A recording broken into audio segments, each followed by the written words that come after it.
Happy New Year, Renegade Nation! Before we begin the video, I'd like to give a big shout out to our most recent Patreon supporters and YouTube members. Beta's Bandicoot, Bash Fetchum, Crystal Gomez, Chris, Oliver Odegaard, James Butterworth, Amar Shika, Rogelio Gomez, Sean Delaney, Jessica Bogus, Dan Robin, Liam, Farron Chowdhury, Harris, Biggest Dickus, Monty Python fan I see, Trentix, Jawad Krebs, Ju Chin, Good Christian Boy, Lindsay Johnson, Jordan Kirk, Hanolex, Banana Peel, Devon, Fathalo, Lit, Thomas Mollett, Elite Leaks, and Moisty Justice. And I would also like to give a big shout out to our executive producers, Joshua Fix, The Gimpster 101, and Bevan Brummett. Thank you all very much for your support. If you want to become a YouTube member, click the join button right down beside the subscribe button down below. And if you want to support us on Patreon, feel free to click the link down below to find out more. We'll see you there. Oh no, if it's Renegade, he's gunning for me. Motherfucker! Come on, friends, go, go, go, go. So many people dead. Oh no! No! Oh no! Oh, hey, Aaron. So you're dead. Yeah. Okay. No!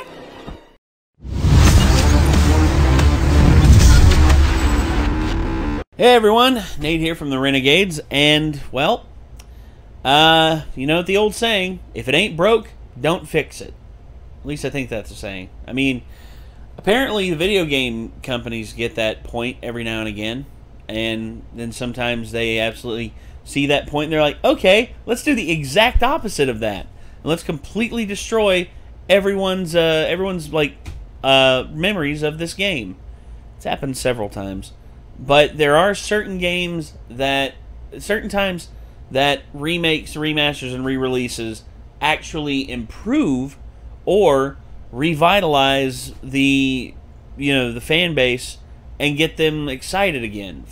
So I'll say probably the best modern remake I've possibly ever played. I would probably say, Resident Evil 2, because of just how much they add to it, how much they changed things up and made the game even more fun than the original. I mean, no more tank controls. That was a blessing. And then of course remasters, like remakes and remasters. I'd say probably the masters of that right now is probably Bluepoint. Bluepoint Games. They absolutely killed it with the remake/remastering of Shadow of the Colossus, and of course the remake of Demon Souls, which, holy hell, that's just awesome. I love it. I love the fact that they're really good at their job and what they do. And there's been several that have been released throughout the years that have been good. Some have been bad. And I think Scott the Woz is going to pretty much tell us all about it. So let's see what Scotty Boy has to say. Let's get this up on screen. And these are remakes, remasters, and re-releases by Scott the Woz. Here we go. Hey y'all, Scott here. Hi, Scott. To be a remake, being a better version of my past self, maybe in HD or 3D. I always base my decisions off of what Crest does. But that, of course, means sacrifices are in order. I can't just go and remake the entirety of my life in 3D without the budget going through the roof. So I have to start cutting content. Yes, a new game console. Damn. I can't wait to play the latest and greatest. Don't look at me. Every single piece of thing is people saying that things were better back then. World War II, f*** that, it's all about the classics. To achieve a greater appreciation of a medium in its entirety, it's almost required to look back at where it was years prior. But sometimes, that can be an absolute nightmare. Access to older media may not be as readily available as the newer stuff, and that older stuff just may not have aged all too well. Which is why old media is sometimes reborn in a new age, retooled to be more easily accessible, remade to re-engineer that original piece of art into what it was always meant to be. Just kidding, it's for money. Remakes, remasters, re-releases, this is the best investment I've made all year. Some may say these are all products of a lack of new ideas and creativity. The sentence is over. That one was good. Remaking things has been a thing ever since the inception of things, and the core concept of it is great. Let's take a movie, for example, that may have been held back due to the time in which it was made, maybe due to budget constraints or lackluster special effects. Take that old movie and improve it. Like a lot of films from the silent era were remade when sound was an option. But now, remakes of films aren't necessarily done to improve a film, rather, They're just easy ways to make a quick buck. See, I recognize those 3 words. I should see that. Oh man, I recognize these words too. I should do this. Video games, however, generally are a bit of a different story. The act of re-releasing is more of a necessity than a cash grab mostly, taking old games and making them available in modern times. Now, this can range from taking the original game and simply making it playable on a new platform, this is the saddest type of before and after, all the way to from the ground up reconstruction of the game, rethinking the entire thing, and redesigning it with modern standards and audiences in mind. Now, the core concept of the remake, remaster, re-releases changed drastically over time. Games that were once called remakes are now considered remasters, which have since been re-released and have been ported to other consoles. I've had it up to here with words. In fact, I'd argue each era of gaming had a re-release trend until all types of them just wouldn't stop happening, like right now. Oh my god. Let's look back at re-releases throughout history so we can actually figure out which is what and what is which. Of course, one of the first examples of the re-release was taking arcade games and translating them to home consoles. Here's Pac-Man. And here's somebody trying their best. Back in the late 70s, early 80s, video game consoles just weren't powerful enough to replicate arcade titles, so developers had to remake the game from scratch to work on the desired hardware. Some of these games were decent conversions. Space Invaders was pretty spot on Atari 2600, so was Pong, Centipede. They did the job, but then you had Donkey Kong.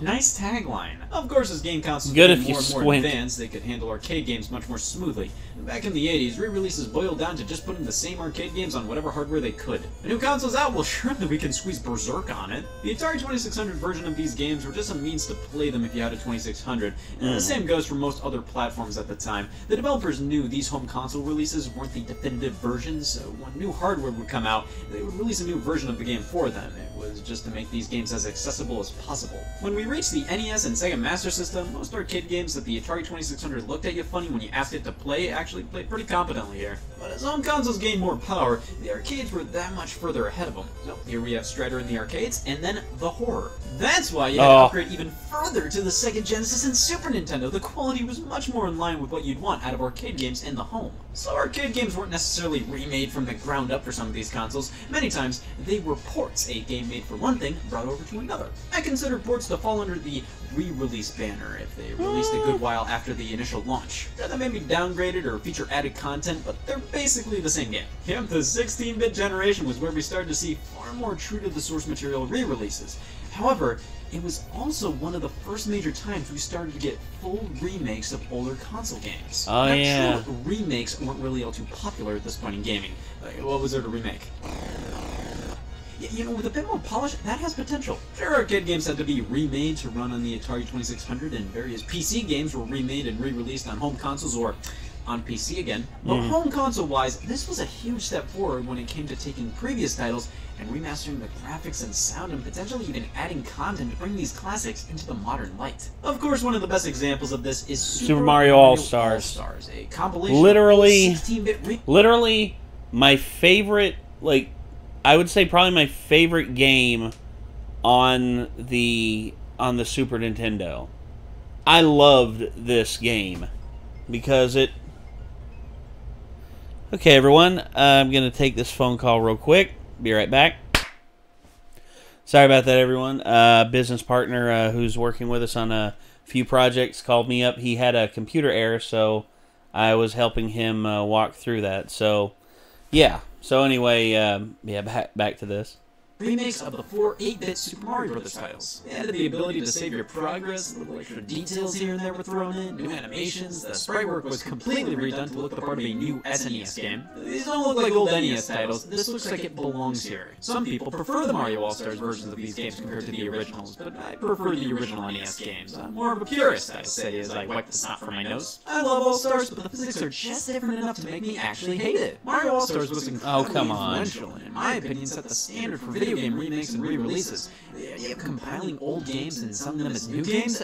That was genius and terrifying. I own 12 copies of Mario 1. This game really did pave the way for remakes in the 16-bit era in general. Mega Man The Wily Wars was a remake of the first 3 Mega Man titles on NES for the Sega Genesis. Now, Wily Wars is a little more rough around the edges compared to Mario All-Stars, but it's still a neat little package, and they actually added an unlockable mode where you can utilize abilities from all 3 of the games. And there's Ninja Gaiden Trilogy on the SNES. Oh man, they're the same games. The music was updated to be more SNES-y. But the graphics, yeah, hey, 1995, 1991 called. It's really weird for me to see games on SNES cartridges that just don't look like SNES games? Like, buy it's Space Invaders on Super Nintendo. The original game came out in 1978. Well, now it's 1994, bitches! You gotta check the calendar. Remakes and re-releases on SNES were generally remastered like Mario All-Stars, but remakes and re-releases on SNES didn't happen very frequently. They happened, no doubt, but they picked some weird ones. They remade Tetris and Dr. Mario from the NES. Why? Sure, it's 2 games in 1, but these are remastered versions of NES games. Why not just make new versions of these games? They're puzzle games. It's like reusing bread. It's strange considering the SNES couldn't play NES games. You'd think Nintendo would capitalize on that and re-release more of their stuff, especially after how well Mario All-Stars did. But hey, I looked in the mirror. I'm not a 130-year-old Japanese company. I don't know what I'm talking about. In the background, though, the handhelds were an entirely different story. With portable gaming being a good bit behind console gaming, many developers discovered it would be pretty hard to bring their games over without huge amounts of sacrifices. But it would all be worth it due to being able to play these games on the go for the first time ever. Having to remake a game for far worse hardware, yes, that is considered a demake, and handhelds would get them all the time. Yeah, I wish I could never play Street Fighter 2 on Game Boy again, but hey, Street Fighter 2 on the go, maybe 4 more times. These early demakes for handhelds would lay the groundwork for handheld remakes to come. Sometimes, if not most of the time, they would be lacking in one way or another, but they would often entice you with a few killer features. Back then, those killer features were almost strictly just portability. That was the core reason for buying these versions. But as the 3D revolution hit our screens with the Nintendo 64 and PlayStation, the idea of re-releases became much more enticing to not only developers, but consumers as well. Do I really want to be seen with one of these in 1996? Who wants to see a fetus play Nintendo? Do you really want to keep your old systems around? That'd be just disturbing. to play Chrono Trigger, just to play Excite Bike, just to play old arcade games, when all these games could definitely be played on your new systems? Well, these consoles were much more competent at emulating older systems without a ton of hassle. So much so that sometimes older games were just thrown into new games as bonuses. You could play the original Excite Bike and Excite Bike 64, the original arcade Donkey Kong and Donkey Kong 64, Galaxian was the loading screen in Ridge Racer. Games that were once the hottest shit on the planet became waiting rooms. But when it came to full-blown remakes, again, Excite Bike 64, it has a 3D remake of the original Excite Bike as an extra mode. Do you have a 3D remake of the original Excite Bike as an extra mode? Fuck you, Donkey Kong 64. I believe during this time, developers were eager to create brand new experiences, especially with 3D being the hip new thing to do. When it came to revisiting old experiences, they preferred just cleaning them up, adding some cutscenes and loading screens to Chrono Trigger and calling it a day. Resident Evil 1 started life out as a remake of the Famicom game Sweet Home, but it obviously became its own thing. That idea, however, taking this age-old game and modernizing it with a brand new direction and perspective is exactly what the gaming industry was going to experience a generation later with, oh, hey, Resident Evil again. The GameCube, PlayStation 2, and Xbox was the golden era of all things lazy. All types of re-releases happened. There were standard re-releases, old games playable on modern platforms instead of brand new ones that might have maybe pissed people off. Remasters, old games spiced up for modern platforms with a few changes here and there that maybe probably pissed people off. And then remakes. No, maybe probably, it did. Reconstructions of games that changed so much that it probably sort of pissed people off. They covered all bases. A game I believe to truly define what a remake could be was Resident Evil on the GameCube. A remake of Resident Evil on the PlayStation. Everything was upgraded and tweaked to make this the definitive way to experience Resident Evil 1, although it's fair to consider these two as different games based on the same overall story and structure. Basically, RE Remake is what they wanted the original to be if technical limitations weren't as much of a thing on the PlayStation. It covers the same beats but added tons of stuff and gave the overall game the darker tone they wanted but couldn't do because acting is hard. Stop it! Don't open that door! Similarly, Metal Gear Solid was remade on the GameCube as Metal Gear Solid the Twin Snakes, re-engineering the title to be more in line with Metal Gear Solid 2 than the original, and it is way more over the top. Twin Snakes is some good stuff, but such a tonal shift from the original game that I think these two stand on their own rather than Twin Snakes straight up replacing it. But then we have Conquer Live and Reloaded on the original Xbox, one of the most loved or hated remakes out there. They took this cult classic N64 title and made it gorgeous. It's insane to think this was on the original Xbox and not the Xbox 360. And while various tweaks were made to the gameplay to make this the overall better game experience, other things were changed that make this version have way less charm. The animations are so stiff in comparison. The original, Conker's entire face is fully animated to portray anger, sadness, happiness, you know, stuff us live people do. The remake seems to only really give him 2D eyelids to convey his emotions. Plus, in this M-rated game that is entirely focused on being crass and inappropriate, they only censored more stuff in comparison to the Nintendo 64 original. You're trying to tell me my Xbox can't say f***? Now, me personally, I find it funnier when shit bleeped, but it's just bizarre that while the N64 version already had some dialogue censored, the Xbox version has even more of it censored, when this is supposed to be the definitive experience, and the Xbox is for people who love to say the word f**k. Plus, the old multiplayer was replaced with a completely different online multiplayer mode. This is a toughie because while they tweaked various things to make the gameplay and presentation better, they even added new scenes that poked fun at this being a remake. It's obvious this wasn't just a quick cleanup job. The thing is, Conker's Bad Fur Day was beloved for the character of it all. I don't know how many people who say, this game's humor is terrible, but God, I love the gameplay. When you take one of the core gimmicks of the game being the fact that these cartoons swear, the story is actually very character-based, and is one of the biggest elements of the game. How all the characters are full of life and a unique personality, and you censor more of it and make the animations worse. It's a tough decision to decide between the two. Yeah. Do you want a better game, or do you want the better Conker experience? Better Conker experience. Yeah. Right there. That one. The N64 version. There's actually a guy locally who's selling a copy of that for like $20. I contacted him. Haven't heard back. See, that's one of my big issues with a lot of remakes and remasters in general. See, they take the original game and they try to improve upon it, but then there's those few little features they don't improve on. They either forget to, or they change things up too much, or they just remove features entirely. So that begs the question, why wasn't there Wii Remote support in Twilight Princess HD? The Wii U supports Wii Remotes. You could have had both the Wii and GameCube control schemes in one game. Nintendo, why aren't you writing me back?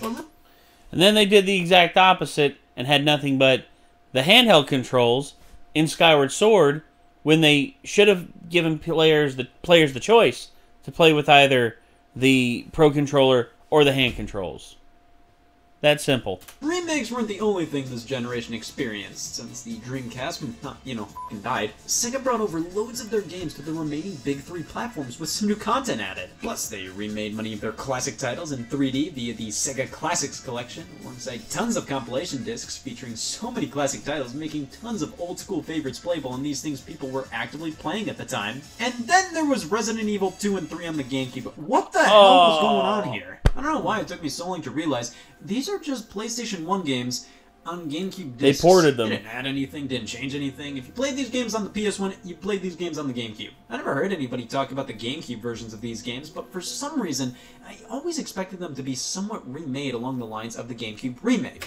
That's what I was expecting too, and I was so excited to hear, oh, they're going to be released within the same window of one another. Nope! Turns out they were ports. They were just ports. No remake. No rehashing, no remastering, just ports. Missed opportunity. Missed opportunity that took them, what, almost 20, not 20 years. Took them like 15 years to rectify. Finally. But if that were the case, I'd hear more people talk about these games if they were actually remakes, so I have no damn clue why I didn't expect these to be just straight-up ports. This was somewhat unprecedented at the time, to just take an old game from the previous console and throw it on the new one with no enhancements, just another way to play these old games. If they released these two games as part of a bundle, a Resident Evil 2 and 3 collection, then it wouldn't be anything new. But while this business tactic was a bit abnormal at the time, it would later become so much more popular with generations to come. With the 7th generation, there was a huge leap forward with presentation. We got HD graphics, online play was the standard across everything. This must have meant classic games were fully remade from scratch. What the f*** is this? Welcome to one of the nicest infestations I've ever met. I'm not complaining, but an infestation's still an infestation. This is what I consider to be the HD remake era. Games that were consistently called remakes back then. Oh my god, Rayman 3 remade? Do you have no shame? This is just the original game in widescreen. Yeah, it's a little bit crisper, but it still looks old. Models, the textures, they don't look modern at all. Like, I'll happily take the game in widescreen, but nothing else looks all too improved. See, we had tons of classic games. You see, I don't mind it in certain games, because I know that they did that with the Turok, with, I think it was the first 2 Turok games. They remade them, or they remastered them with the improved graphics and everything, or with not improved graphics, but with the same graphics as the old one, but it's just able to render at a much better rate. Yeah, so you didn't have to hide everything in like distant ethereal fog like they did in all the Turok games. So instead, you know, you can get a clear view of what's coming. It's actually a lot of fun. I liked it a lot. Games re-released during this era through digital shops, compilations, or HD collections, and whenever it would have HD at the end of the title, it basically meant the only thing we did was put this game in widescreen. Let's get out of here! Here's my problem with these. Yes, it was nice to have these games in a slightly more modern format on a new console with improved visuals, kinda, but when you put these games in a higher resolution, that's all you do, it kinda makes the visuals look more dated this way. Especially if you have a pre-rendered cutscene like you did at the beginning of the God of War games. I remember playing the God of War remake, God of War HD collection, and the gameplay looked alright, but then it got to the cutscenes, and oh dear God. That was terrible. That was terrible. I hated it. See, Resident Evil 4 on the GameCube, this game and the models were made for a lower resolution, and thus it hides a lot of imperfections. They didn't put as much detail in some areas because the resolution would mask it. Resident Evil 4 HD on the Xbox 360, yeah, sure, it's cleaner, but the fact it's now in HD, it's so much easier to see where this game has aged, and it oddly looks older now. This is on the same console as Resident Evil 5, with them both being in HD. It's easy to see how these visuals have aged more so. I'm not saying RE4 is a bad-looking game, far from it, but you can appreciate the visuals more in something like the GameCube version. Here it looks like a GameCube game running in HD, and it's harder to appreciate in this way. I like remakes when they upgrade the visuals to the point where you can't tell it's an old game. Nearly all quote-unquote remakes during this era were not that. Like here, point out the old game. These remakes are more so called remasters now, which is a much better term for them, and many describe them as they may be unimpressive at first, but they're how you remember the game looking. And when you see the original, it's like night and day. Yeah, with some games, sure, but most of the time, these remasters are literally just widescreen versions. Release has made many games more readily available on modern platforms, but these remasters felt very budget. Obviously, these developers just wanted to make these games available on these consoles with slightly upgraded visuals. They didn't want to remake the entire game, so just throw together some HD collections where the games constantly swap between 4x3 and 16x9. This just looks bad. Devil May Cry HD featured in the HD collection. Listen, HD. I understand why it flip-flops between aspect ratios. It uses pre-rendered video files alongside cutscenes that take place in-game. Devil May Cry was initially made with 4x3 in mind, so these videos are justifiably 4x3. The in-game cutscenes and gameplay, they were able to modify the code to run these in widescreen. The video files are pretty much stuck the way they are. I get it. Unless they wanted to go in and remake all of these videos, they had to do it this way. But my problem with this is, when playing this game on the PlayStation 2, it's not all too noticeable what was a video playing and what was the actual in-game stuff. That was the point in making half of these things video files. When playing the HD... It pretty much breaks the immersion when you do that. When you switch aspect ratios, when you can literally just see, like, it's like the black bars just come in and you're just like, oh yeah, this is an old game. Version, it's immediately recognizable what's a video and what's not because of the aspect ratio, and at that point I kinda wish they just kept the entire game in 4x3. It constantly changes, just don't even bother putting it in widescreen at this point. But what about an HD remasters when they take 4x3 video files and just stretch it into widescreen? What do you think, this is funny? This is dumb. It looks bad. You're actively cutting off a pretty sizable amount of the footage. It shocks me the Sonic CD remaster did this when everything else about it is so respectable when it comes to preserving the game and giving players as many options as possible. Most HD remakes on the Xbox 360 and PlayStation 3 were done on the cheap. Both Just platforms had limited backwards compatibility, so it just made sense to barf out ways to play these old games again, and that's all these things are to me. Ways to play these old games again. They may be in widescreen now, may look a little crisper, that's about it. At least we got some of them in fat collections, making them fairly decent buys. But see, I wish I popped in the Ratchet & Clank collection and had a cool menu with tons of extras and behind-the-scenes features. You know, scratch that, I want none of that. Oh my god, thank you, Sony! The HD remasters during this generation were fine times 10. Many of them looked pretty good, and it was nice to be able to play these games in HD, technically. But so many of them just made me feel empty. Like, playing Devil May Cry on the PS2 just feels more right, while playing the HD version just feels more awkward. Yeah. It doesn't feel right on this console for some reason, and the fact that these were considered remakes back then bugs me. And what else bugs me is I didn't realize that most of these games use the term remaster on their boxes. I knew a contradiction sounded good right about now. Now on the Wii, things were a bit different. Since it didn't output in HD, re-releases took on a different style. Here's Resident Evil again. So this is a port of the remake of a game that started life as a remake. It's basically the exact same port of the game of a remake that started as life as a remake. Yeah. At least they labeled this as part of the Resident Evil archives, which does imply this is ass old. 2 and 3 on the GameCube, I honestly wouldn't blame you if you were surprised they weren't enhanced in any ways. There was the new Play Control series by Nintendo, which took GameCube games and enhanced them in some ways, most notably with motion controls. But of course, there were D-makes like Dead Rising Chop Till You Drop, a port of the Xbox 360 game. My god. Dead Rising Chop Till You Drop is best used to finish talking about the 7th generation and moving on to the current day, where remakes, remasters, and re-releases are all happening at the exact same time. We're getting pretty much every type of thing re-released now, with one thing type being very prevalent. The this. It all started in 2014. Re-releases. Hey, Todd Howard, you gonna release Skyrim on my new Texas Instruments like T83 supercalculator? What about my smartwatch? Am I gonna be able to play Skyrim on my smartwatch? God, dude, I can't stand that. When Square Enix said, only 4 million people bought Tomb Raider, that's embarrassing. Less than a year later, after its release on Xbox 360 and PlayStation 3, Tomb Raider Definitive Edition came out on Xbox One and PlayStation 4, taking a last-gen game and sprucing it up.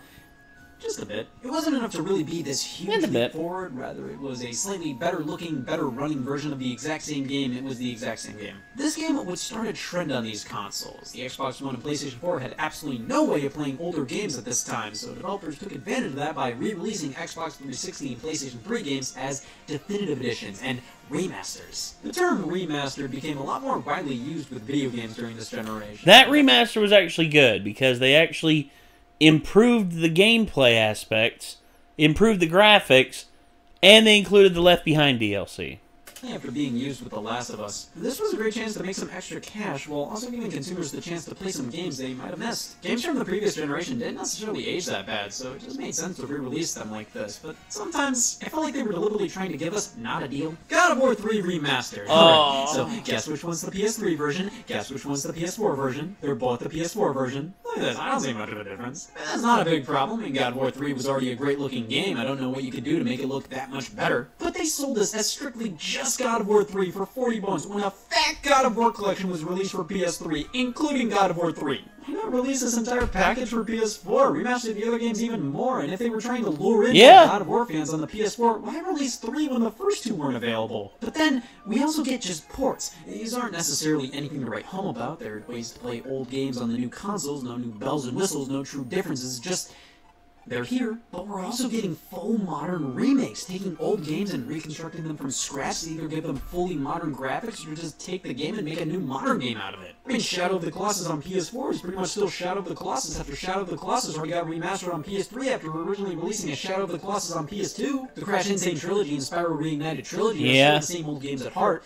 but titles like the Resident Evil 2 and 3 remakes, Final Fantasy VII Remake, these are new games. They follow similar paths as the games they're remaking, but at the end of the day, the gameplay is completely different. The level designs are completely different. They are fundamentally taking the core concept of those original classics and making new games based off of them for modern audiences as well as longtime fans. So, what the hell are these things? Well, I've talked about re-releases in the past, but that was more so talking in defense of them and the definitive edition craze. What we're talking here is the core differences between remakes, remasters, and re-releases in general. Remakes I consider to be old games reconstructed from the ground up, or with enough modern changes to make it almost feel like a new game. Remasters are more so polishing up a game, taking the core of it and not doing too much to alter it. Instead, tweaking a few things, adding some stuff, making the graphics look better. It's definitely a better game now, but still the same game at heart. And re-releases are just Resident Evil 2 GameCube. So, which games are classified as which? Well, I'm glad you asked, because welcome to a safety hazard. We have a lot of remakes, remasters, and re-releases to go through here. Which ones are remakes, which ones are remasters, which ones are re-releases, which ones are gonna fall. All of them? Just say... Which ones are remasters, which ones are re-releases, which ones are gonna... Yeah, he had someone off to the side with a little jib under it, and they pulled it. I guarantee you, like, the bottom game has like a thing of string taped to the bottom of it, and they just pulled it out. Fall. Good time up there. Good time. we are really getting ahead of ourselves here. The Crash Bandicoot Insane Trilogy. This one's an easy remake. It's the first 3 games, fully made from scratch, new music, new gameplay, new physics. It's going in the remake file. I'm looking for a use for that thing. Secret of Mana on PS4. This one is disgusting. They took this beautiful SNES game and gave it the cheapest looking 3D graphics, but I have to give it to them. They sure did remake it. I think the best way to discern what is and isn't a remake is if they literally remade the game. In which they did. Resident Evil 2, 3, remake. Final Fantasy VII remake. Now, I think a lot of people would automatically go, oh yeah, for sure, these are remakes. But let me open up an entirely new category here. Remakes. Games that are fundamentally new games with the old game's name. They may share some similar characters, plot points, and locations, but the gameplay is completely different. Things have been heavily altered, elements are added and or cut. These are pretty much new games disguised as remakes, but they get the honor of being called Remakes. Dead Rising, Shop Till You Drop. We'll just open up the D-Make pile here. This is Dead Rising, but it was heavily downgraded to fit on the Wii. So, yes, D-Make. Super Mario 64 DS. Yeah, didn't really talk about handheld remakes. The remaster. Most of them remaster. are pretty much the same. They had some really cool stuff, and even if they don't add anything, the fact it's now portable is enough of a selling point. However, they all have at least one thing that keeps them from greatness. Mario 64 DS adds so much to the original game on top of altering tons of it. It's still Mario 64 at the end of the day, but they changed around a few things, and it is now really lame to control with the DS. While some things had to be downgraded for this to work on the DS, it's not a D-Make considering I think they added more than they took away, so I think this is more so in remake territory. Silent Hill HD Collection. This is a yeah, I could give it that. compilation of Silent Hill 2 and 3 in HD. Good for it, but it's not good. This is a buggy, amateur-feeling remaster of these 2 games, but the studio who remastered them had to work with the code Konami gave them, which was unfinished. They didn't have the finalized code from the game, so they had to rebuild parts of it themselves. Does that make this a remake? I'll throw it in the Silent Hill HD collection pile to be safe. Legend of Zelda Wind Waker HD and Twilight Princess HD. Remasters. These are both the same games at heart, but with HD graphics and quality of life improvements. Remasters. I remember Nintendo posting a comparison video of Twilight Princess HD showing how much better the remaster looked compared to the original, and I thought the original version was the HD version for a second. I don't really care for how Twilight Princess HD looks, but that doesn't make it any less of a remaster. Donkey Kong Country Returns 3D, the 3DS version of Donkey Kong Country Returns. It gets rid of motion control, offers new difficulty options, it includes new levels, it's portable, and it fixes my biggest problem with the original game. Motion It's control. 3D now. But Oh. the resolution and frame rate take a hit. It doesn't look as good.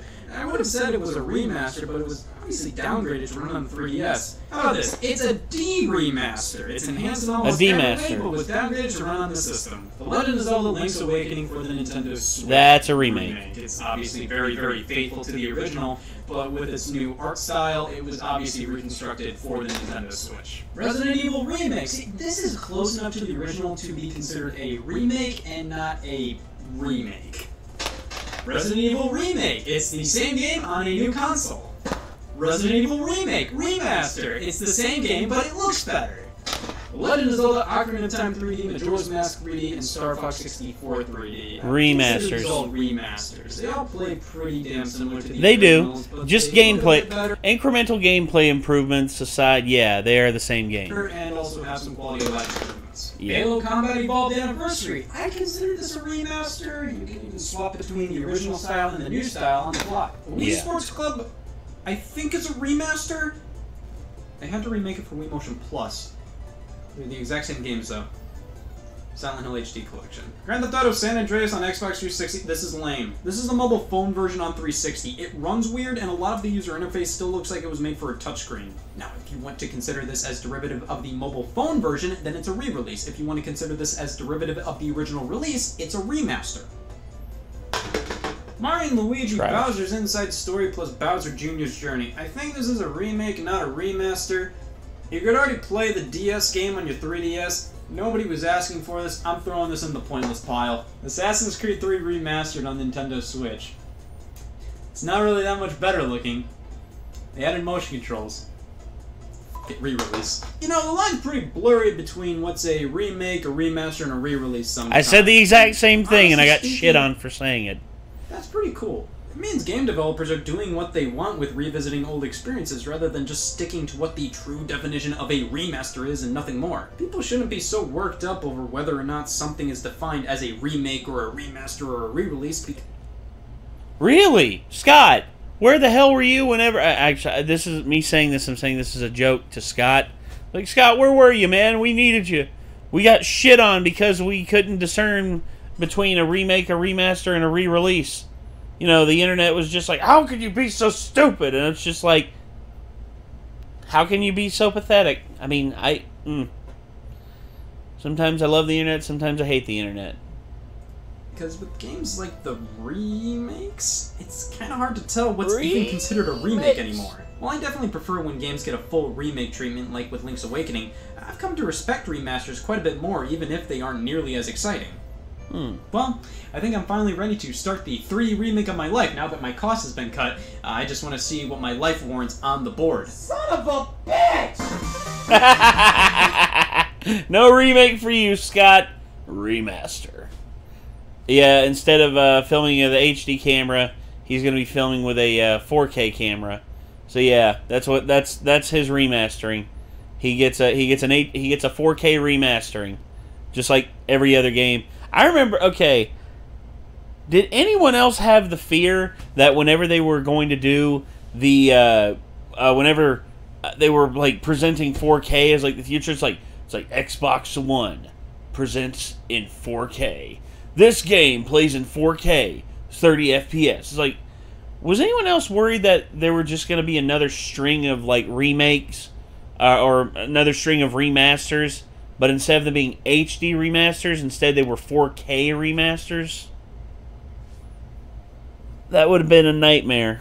That would have been just an absolute fucking nightmare. I have no other words except for just no. I never in a million years would I ever want that. Oh, God. So, yeah, this remakes, remasters, and re-releases. I gotta say, if my life is anything, it'll probably be a re-release. I'll probably be reborn. I'll still be the same pleb that I am now. I guess we'll just have to see. But for right now, everyone, I'm gonna head upstairs, get me something to eat, and I'm probably gonna come down here and finish up recording. But yeah, again, thank you so much for tuning in.